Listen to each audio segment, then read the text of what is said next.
sintomas, investigação, pesquisa, diagnóstico, ciência, tratamento, tecnologia, habilidade, dedicação, Medical TV, a vida e a medicina, Medical TV.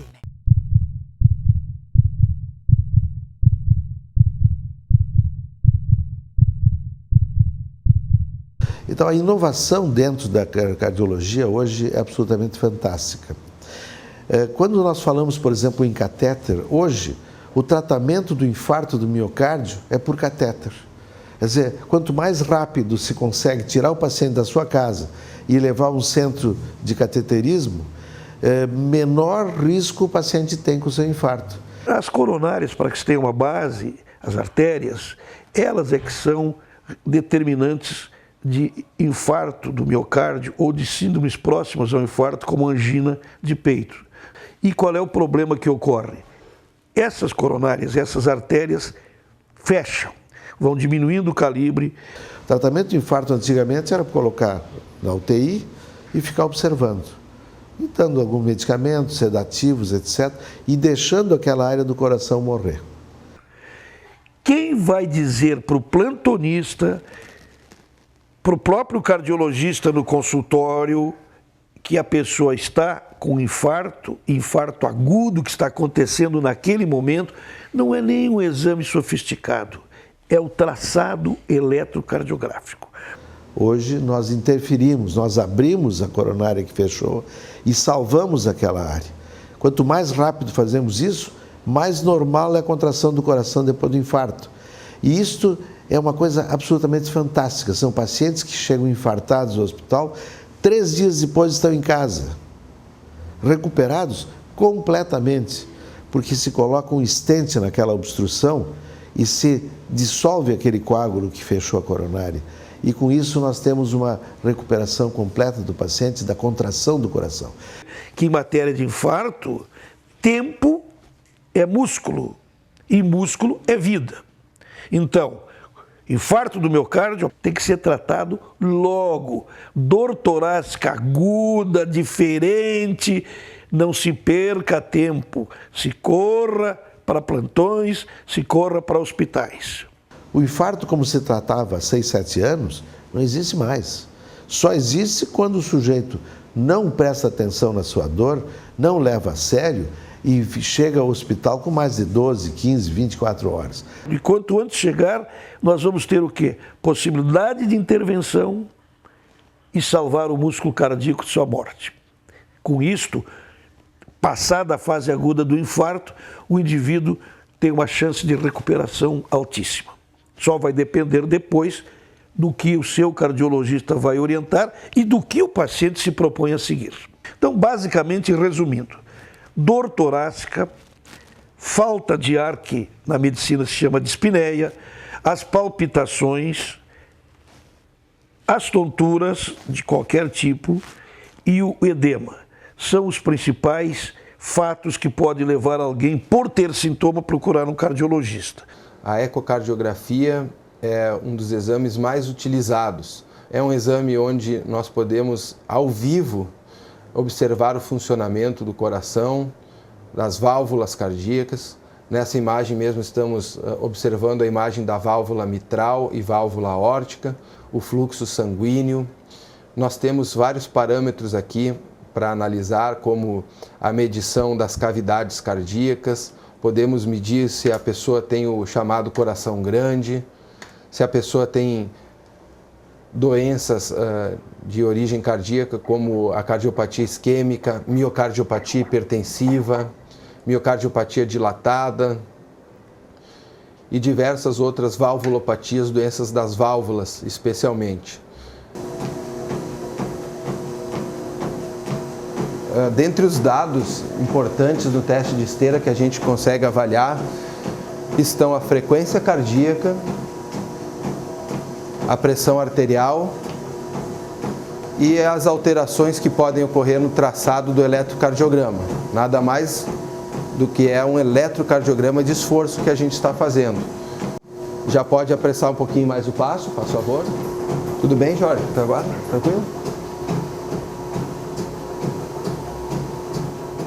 Os fatores de risco associados, como tabagismo, dislipidemia, diabetes, hipertensão arterial, histórico de arritmias, histórico familiar de infarto ou de isquemia cerebral em parentes de primeiro grau, mais o eletrocardiograma de repouso, nós temos o grande auxílio na ergometria para diferenciar, portanto, uma dor cardíaca de origem isquêmica.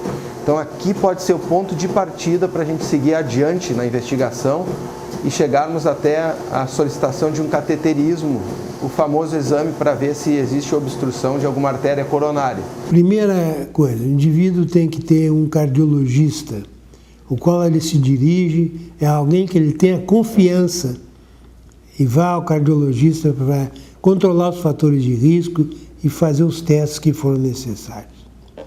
Mas o grande conselho que eu daria, cuidado com o estresse, cuidado com a vida sedentária, esse é outro fator importante.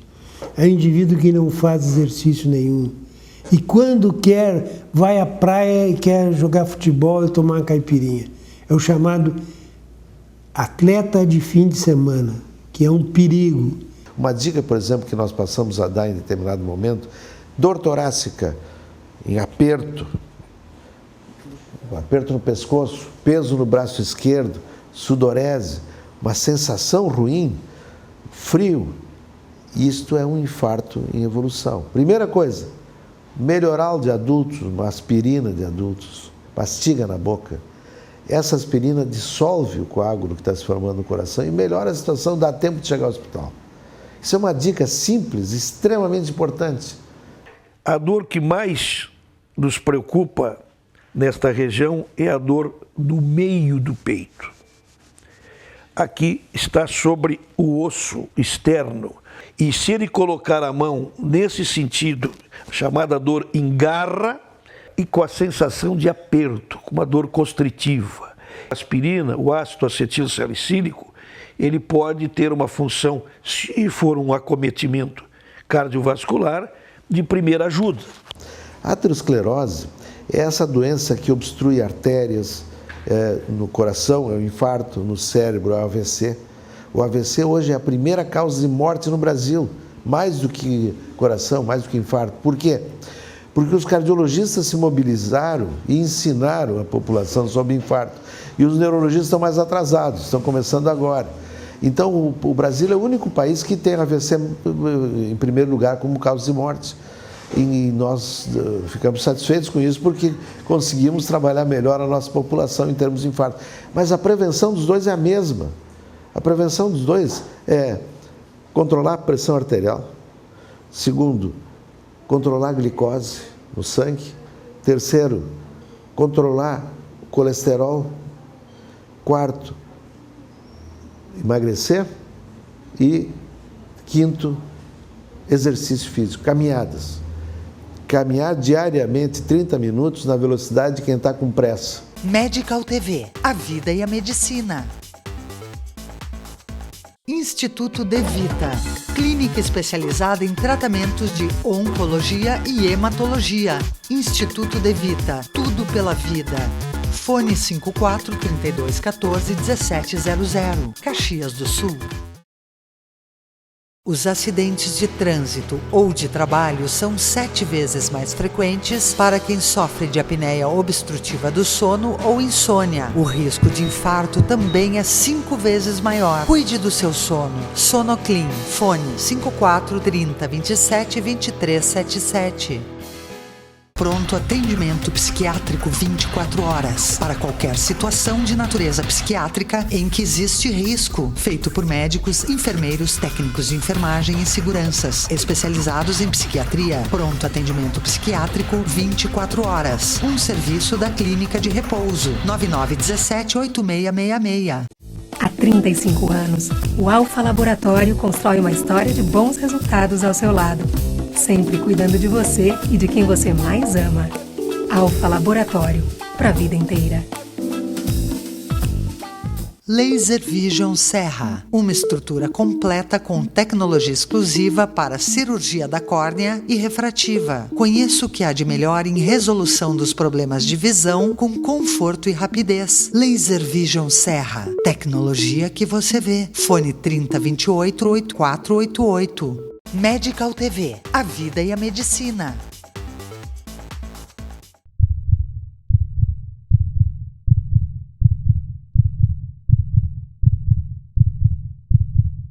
Os 4 fatores de risco principais, sem sombra de dúvida, são fumo, hipertensão, colesterol elevado e o diabetes. São os 4 maiores inimigos das nossas coronárias, os grandes produtores de entupimento cardíaco, para se falar bem claro. 50% dos pacientes atualmente que são diabéticos não sabem que são diabéticos. Então, essa dado é muito importante, porque às vezes o paciente passa anos e anos sem ter o diagnóstico e, evidentemente, sem ter o tratamento adequado. E tudo isso vai desencadear uma série de complicações, entre elas, evidentemente, as complicações cardiovasculares, cardíacas, infartos, problemas ligados à circulação periférica, em que o paciente pode sofrer com o tempo uma amputação, enfim, problemas ligados à cegueira, ligados à insuficiência renal, neuropatias também, paciente diabético começa a sentir dores nos membros inferiores, principalmente quando estão em repouso. E a diabetes tipo 2 que vem com a obesidade depois dos 40 anos, principalmente indivíduos obesos, sedentários, etc., que começa a subir colesterol, começa a subir pressão arterial, terminam com diabetes. Bom, estes são os que mais morrem. Em 2030, nós teremos cerca de 130 milhões de diabéticos no mundo inteiro. Hoje nós temos uma coisa que é muito prevalente, que se chama síndrome metabólica. O que é a síndrome metabólica? A síndrome metabólica é um quadro em que a pessoa começa a fazer, por uma série de motivos, muitas vezes genéticos, muitas vezes ligados ao ambiente, ao modo de vida, ele começa a fazer excesso de peso, aumento da circunferência abdominal, ele começa a fazer aumento da pressão, alterações ligadas a colesterol, alterações ligadas a triglicerídeos, e tudo isso a gente poderia usar uma figura de imagem, seria uma espécie de um iceberg. Então, a gente às vezes tem a ponta do iceberg, que é ou uma pressão alta, um excesso de peso, um colesterol alterado, um sedentarismo, uma história genética na família. E por baixo desse iceberg, a gente sempre sabe que por baixo existe a maior parte da massa de gelo, nós vamos de forma submersa o diabetes, que muitas vezes ainda não apareceu, e ele vem, primeiramente se manifesta com essa forma pela síndrome metabólica, que nada mais é do que a incapacidade do corpo fazer com que a insulina, que é o hormônio que atua mediando a ação da glicose dentro do corpo, consiga, com a mesma quantidade de liberação que o pâncreas liberava antes, fazer a mesma ação metabólica. Então, com o passar do tempo, vai havendo uma série de desgastes em que cada vez mais o corpo precisa liberar mais quantidade de insulina para manter os mesmos níveis de glicose. Então, importante também se manter magro e se exercitar, porque isso reduz a nossa situação de risco cardiovascular. Não existe uma pessoa com excesso de peso que coma pouco. Isso é uma lenda da experiência que a gente tem no consultório, no dia a dia, chama muito a atenção de pessoas que vêm morar na nossa região. Essas pessoas aumentam de 6 a 10 quilos no primeiro ano que estão aqui em Caxias, por exemplo. Se o paciente realmente quer perder peso, ele tem que entrar de corpo e alma numa dieta, de preferência diária, 7 dias da semana, junto com uma atividade física. A dieta mediterrânea tem extrema importância porque ela é baseada em grãos, de preferência integrais, todo tipo de grão, todo tipo de feijão, todo tipo de arroz integral, todo tipo de ervilhas e outros grãos, sem dúvida, carnes brancas e peixes e aves, principalmente o peixe. Aves, procurando tirar a gordura, tirar pele principalmente, etc. E feitos das formas clássicas, ou seja, grelhados, verduras e legumes, de todos os tipos também, quanto mais coloridos, melhor. Terceiro, azeite de oliva. O azeite de oliva tem extrema importância. E agora, perigoso, 1 cálice de vinho. A bebida ela é uma fonte calórica importante. Ela tem o álcool. É até muito interessante aqui no nosso meio, quando a gente faz uma pergunta para o paciente se ele costuma ter hábito de bebida de álcool, ele responde: não, doutor, só vinho. Sempre que optarem por uma bebida, sempre é melhor optar por uma bebida com teor alcoólico menor, o vinho, por exemplo. Tomando uma taça de vinho ou 2 por dia é uma maneira boa, é uma forma boa de ajudar o corpo metabolicamente. Porque quando a gente dá, isso acontece muito na minha clínica, eu faço a lista de recomendações para o paciente, no ano seguinte ele vem e diz: cumprir essas recomendações? Claro, sem dúvida, tomo vinho todos os dias. E as outras recomendações? Que outras? Então eles sempre esquecem rapidamente as outras recomendações, mas o cálice de vinho ninguém esquece. Uma outra questão importante, que abrange tanto a questão da obesidade, quanto a questão do diabetes, da síndrome metabólica que nós falamos antes, é a cirurgia bariátrica. Hoje ela é uma cirurgia considerada bariátrica metabólica. Não há dúvida nenhuma em que alguns trabalhos, inclusive, mostraram, num período longo, de uma avaliação de 10 anos, por exemplo, em que o risco de mortalidade nesses pacientes diminuiu 40% como risco de mortalidade em geral, um paciente que se submeteu a um processo bariátrico e metabólico desse tipo. No meu entendimento, os fatores mais importantes é um triângulo, em que em cima tem o estresse. O indivíduo que é estressado, que passa uma vida reclamando tudo, achando tudo ruim, esse é um paciente que é candidato à doença coronária. Nas outras 2 pontas do triângulo estão a hipertensão arterial e o diabetes. São dois fatores importantes para o desenvolvimento da doença cardiovascular. Existem muitos outros fatores que são importantes, mas eu colocaria esses, na minha experiência, como os mais importantes, principalmente o estresse. O indivíduo que vive a vida inteira estressado é um indivíduo candidato à cirurgia coronária. Toda pessoa submetida a tensão emocional forte, aguda, naquele momento, está sujeito a ter alguma doença cardiovascular. O exercício sozinho faz mais do que controlar a pressão, controlar a diabetes, etc. Nós temos visto pacientes jovens, atletas, uma quantidade evidentemente pequena, porque são todos eles bem treinados, mas alguns com problemas. Não quero assustar, é um número pequeno dentre essas pessoas, mas elas só descobrem se são encaminhadas pelas suas academias, que têm esse cuidado. Medical TV, a vida e a medicina. A Clínica Giovanardi é especialista no tratamento clínico e cirúrgico de doenças do aparelho digestivo. Utiliza tecnologia de videolaparoscopia avançada e uma equipe multidisciplinar, oferecendo também acompanhamento psicológico e nutricional. Clínica Giovanardi, 54 32 23 12 57.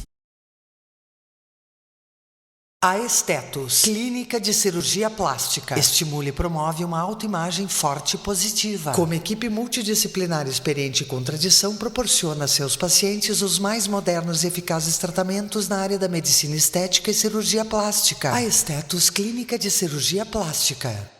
O Fátima Educação, através da faculdade da escola profissional, forma pessoas na área de gestão e saúde. Estude administração, enfermagem, nutrição, fonoaudiologia, técnico em enfermagem ou técnico em radiologia. Fátima Educação, aprender dentro do ambiente de trabalho faz toda a diferença.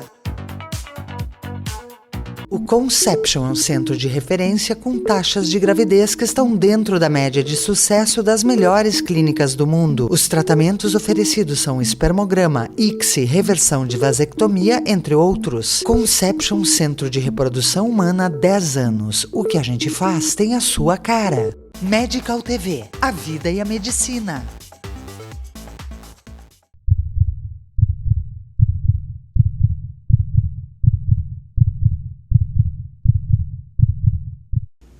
O nosso coração se divide em vários sistemas, 4 sistemas. O primeiro sistema é o sistema muscular. Ora, como ele impulsiona sangue, é preciso dar direção dessa cavidade para essa cavidade. As válvulas são 4 válvulas e principalmente as mais atingidas por uma doença reumática, que é uma enfermidade que ataca o sistema valvular, são a válvula mitral, que está no lado esquerdo, e a válvula aórtica, que sai aqui, sai do ventrículo esquerdo, nesse sentido. Esse é o segundo sistema. O terceiro sistema é o sistema de nutrição. Quando o ser humano foi construído, ele recebeu, como nós, 2 olhos, 2 orelhas, 2 pulmões, 2 rins, 2 braços, 2 pernas e por aí vai, um intestino enorme, mas nós recebemos apenas um coração. O coração mais ou menos tem o tamanho de um punho de uma mão de um adulto, pesando ao redor de 350, 400 gramas, composto por músculo e estruturas como válvulas e caninhos. Seu encanamento, que é proveniente das artérias e veias que recobrem e alimentam o coração. E essa nutrição é feita pelo sistema coronário. Aqui aparece o sistema coronária esquerda indo para lá, aparece a artéria descendente anterior, que é a artéria mais importante do nosso sistema, e aqui a coronária direita. Então a coronária direita e a coronária esquerda são os 2 ramos, 2 troncos importantes da nossa relação com o coração. As artérias do coração, como elas têm formato de recobrir o coração, como se fosse coroando este coração, elas são chamadas de coronária. E existe finalmente o último sistema, que como é uma máquina, precisa dar sistemática a essa obra. Um órgão algo que mantenha o ritmo adequado para essa máquina. Que o nosso coração é um sistema mecânico e elétrico. Aqui, abrindo a aurícula direita, nós vemos que existe junto à cava um nó chamado nó sinusal. A partir dele, é um sistema nervoso que está misturado com a musculatura do coração, que dá ritmo a esse coração. O sistema elétrico do coração começa sempre no nível superior e que depois vai se espalhando, vai estimulando primeiro as câmaras cardíacas atriais, o átrio esquerdo e o átrio direito, e depois desce e se espalha pelo ventrículo esquerdo e ventrículo direito. Quando esta rede elétrica do coração sofre algum prejuízo, nós temos o desencadeamento de processos arrítmicos. O que é mais frequente com a idade é que esses estímulos eles começam a sofrer alguns bloqueios. Alguns bloqueios podem ser tratados do ponto de vista médico, com medicamento, e alguns outros com a evolução do tempo precisa de marca-passo. Em vez de bater 70 vezes por minuto, o coração passa a bater 30, 20 vezes por minuto, e o doente tem tontura e muitas vezes cai. Basta um episódio de síncope, que nós chamamos de síncope, essa perda de consciência. Basta um único episódio para que a gente coloque um marca-passo. Marca-passo, o que é? É um aparelho que é colocado também pela veia, vai até o coração aqui ao lado direito e ele estimula por si só o batimento cardíaco.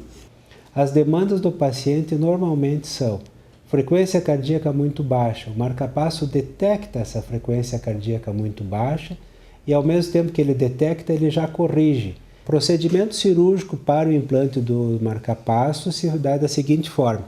Nós conectamos os cabos que estão aqui, por sua vez nós botamos dentro de uma veia a veia ou do lado direito ou do lado esquerdo, todas as veias vão ao coração, uma veia que tem um contato de uma comunicação direta com o coração, e o catéter, por sua vez, desce dentro da veia.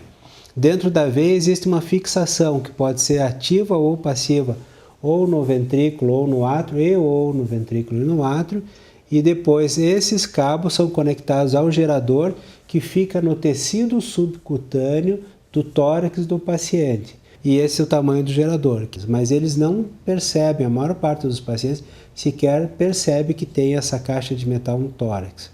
Metade desse volume é ocupado por uma bateria que atualmente está durando de 10 a 15 anos. Marca-passos estão salvando a vida de milhões de pacientes no mundo todo. E os marca-passos mais sofisticados ajudaram a terminar com a lista de espera de transplante também.